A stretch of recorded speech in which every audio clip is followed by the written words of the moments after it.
my sidekick Dobby in my brand new library. If you have not seen my video of putting the library together and such, you can check that out. I will link it below. I'm super excited. It is now March, which means it is time for my February wrap-up.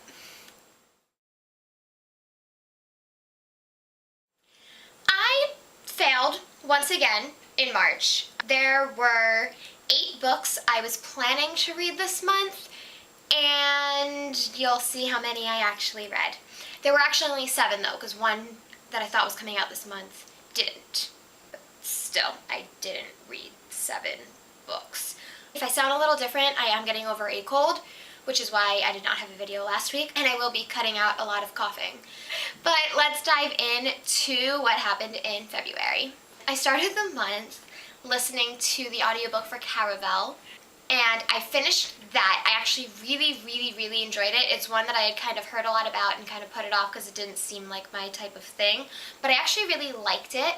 If you don't know, it is about a girl who has been obsessed with the leader of this, I don't know what you, like, it's kind of like a carnival, but darker. But anyway, it's basically this game where every year, I think it's a yearly, I don't know how often it happens, but whenever it happens, there's a game and it's all about like deceit and figuring out clues, and it's led by a so-called magician, and the person that wins gets to make a wish. So this girl is obsessed with it and has a terrible life basically, and ends up going, and her sister is stolen as part of the game. So she needs to figure out how to get her sister back and save her, and doesn't know who to trust and who not to trust and who's lying to her, and there's a lot. I was a little confused for the beginning of it because it was audiobook, and I'm not great at listening to like mystery type things in audiobook because I always listen while I'm driving, and it's kind of hard to really concentrate on something while you're driving. But I did really get into it and I really liked it. And I ended up giving it 5 stars. If you remember, at the end of January I was talking about how I was trying to read Black Enough and having some trouble with it. I did put that one aside a little bit into February so that I can actually get through some books because it was really making me fall behind. I'm not great with anthologies. I'm loving a lot of the stories in it, but I'm not good at reading anthologies straight through. But anyway, I did put it down, and as soon as it came out, I picked up King of Scars by Leigh Bardugo. I love everything Leigh Bardugo writes, and this is especially special because it is a surprise addition to the Grisha world. Leigh Bardugo wrote the Grisha trilogy, and then Six of Crows and Crooked Kingdom, which is set in the same world but follows completely different people.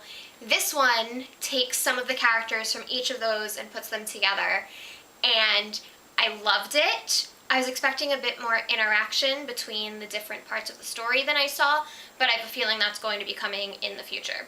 So this one follows Nikolai, Zoya, and Nina, and I definitely recommend reading every other Grisha book first.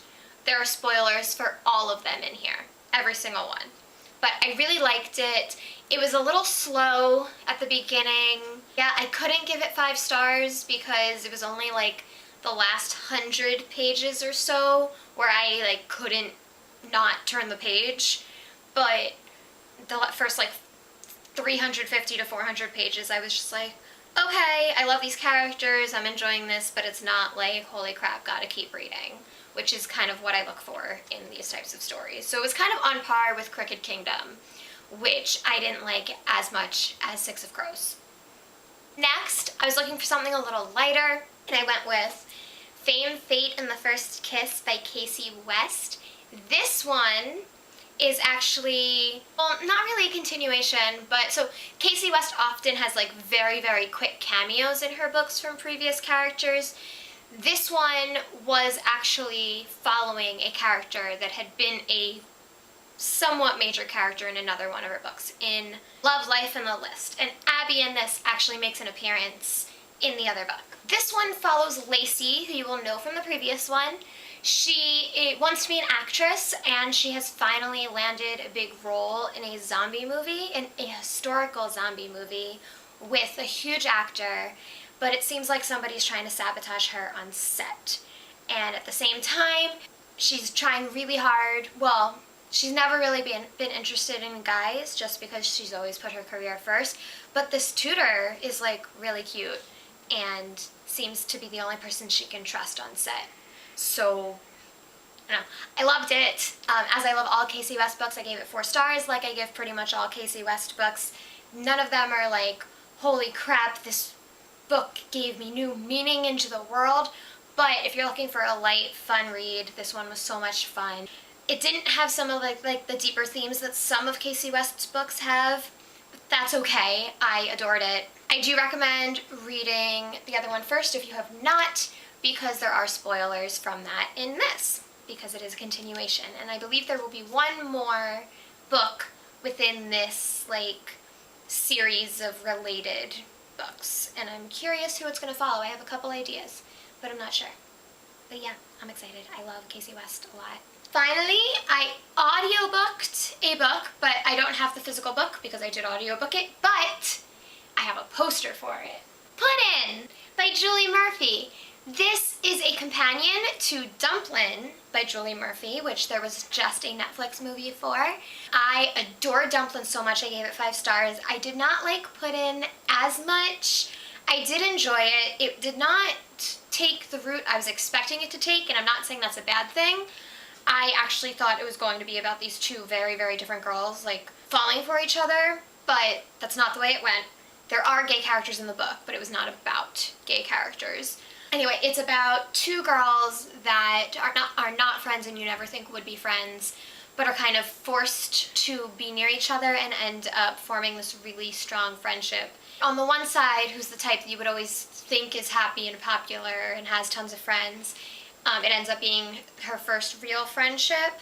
And for the other one, it's just something new and different and special and a confidence booster, and it's wonderful. And I loved each of their stories, and I loved them together. It just wasn't as like jaw-dropping and wonderful. It did not live up to Dumplin', but I still did enjoy it in a different way. I did like both of the characters separately. I especially liked the character growth of Callie, and I gave it 4 stars. That is unfortunately it for the books that I finished in February. I do have 1 book and 1 audiobook that I started in February. I started Defy the Worlds by Claudia Gray. I did not get nearly as far in this as I would like to have. It's due back to the library very soon, so hopefully I'll be able to renew it a second time. It was already due once, hopefully, who knows. But yeah, no, this is the second book in the Constellation series by Claudia Gray. The first one was Defy the Stars.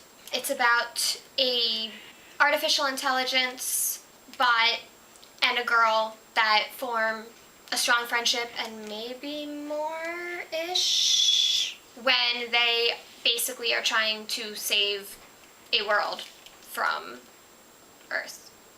Well, the artificial intelligence is trying to get home, and the person is trying to save her world. And a lot happens. Like, a lot happens. And this one picks up just a little bit after the last one ends.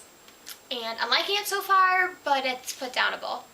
Finally, I am currently audiobooking Kingdom of the Blazing Phoenix, which is the second book in the Rise of the Empress series. The first one was Forest of 1,000 Lanterns. I keep forgetting I shouldn't be reading fantasy in the car, but this one's kind of fairy tale, so it's a little bit different. I'm liking it, I'm not loving it. Similar to my feelings about the first one. That's pretty much all I got for that. That one expires, because I'm listening to that from the library too, and my copy expires in like 3 days. And I have 2 more audiobooks on my phone already, one of which expires like a day after that, and another a week after that. So I don't know what I'm gonna do. Anyway, I have 1 more book that I picked up this month that I'm hoping to read as soon as possible. That is, of course, On the Come Up by Angie Thomas. She is the author of The Hate U Give.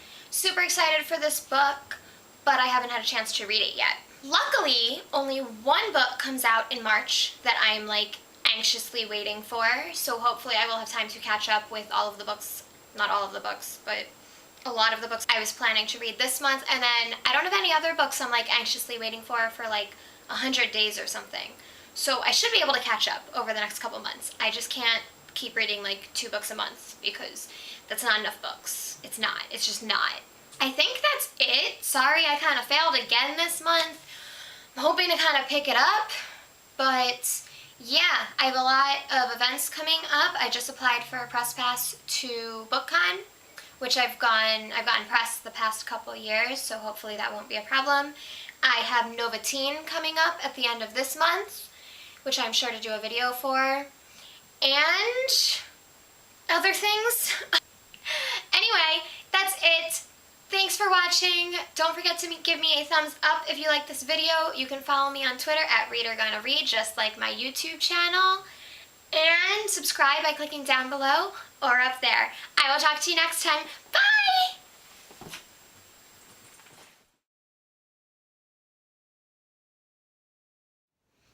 Hey, Ellie and Dobby here. Like the video? Come subscribe. Do it right now. Click it.